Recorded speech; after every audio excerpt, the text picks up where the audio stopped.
Today we are diving into one of Rabindranath Tagore's most electric pieces of work, the dance drama Chandalika. And let me tell you, this is so much more than just a performance. It's a revolutionary work of art that uses dance, music, and poetry to tackle some huge questions about our identity, about love, and about what it really truly means to be free.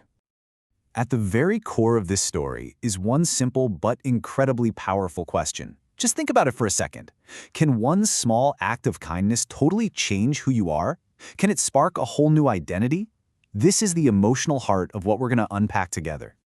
So, here's our roadmap. We'll kick things off with the fiery social climate that sparked this drama in the first place. Then we'll follow the intense journey of our main character, Prakriti.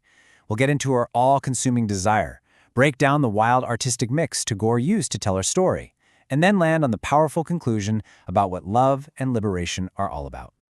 All right, first up, a dance of defiance. Because you see, to really get the power of Chandalika, you have to understand the world it was born into. This wasn't just art for art's sake. Oh no, this was a statement. Tagore wrote this back in 1938, and he was directly responding to Mahatma Gandhi's Harijan movement. This was his artistic weapon against the cruel, deeply rooted practice of untouchability in the caste system. I mean, it was a flat-out, bold, and defiant act of creative protest. Okay, so with that context set, let's step into the story and meet our protagonist, Prakriti. It's kind of ironic. Her name actually means nature, but her life has been anything but natural. In fact, it's been completely defined by society's hatred. So, as a so-called untouchable, Prakriti is totally invisible to everyone around her. People won't even buy flowers from her. She feels like her own birth is a curse. But then, one day, a Buddhist monk named Ananda shows up, and he does something completely unthinkable. He asks her for a drink of water.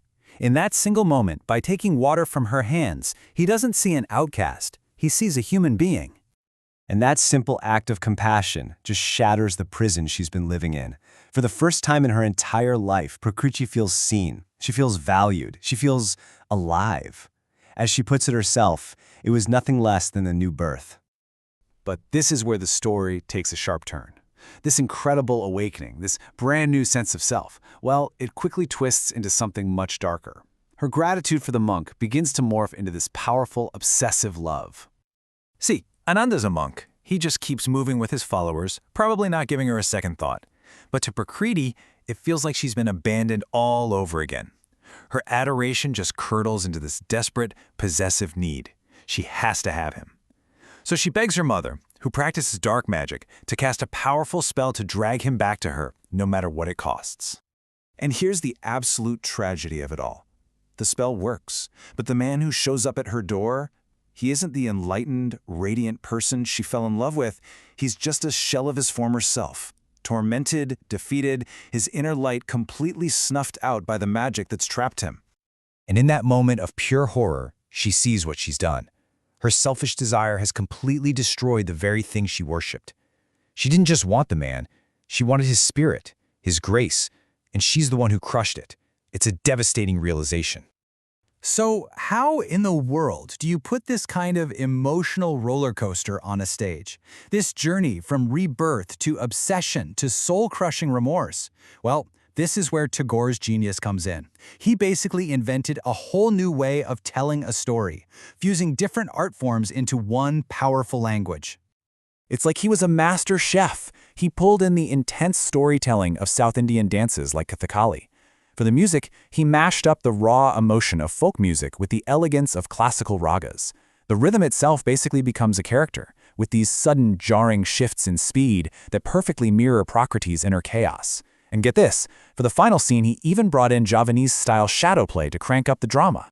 And this quote from the scholar Bimal Chandra Sinha just nails it. It's a confluence. You can't separate the pieces.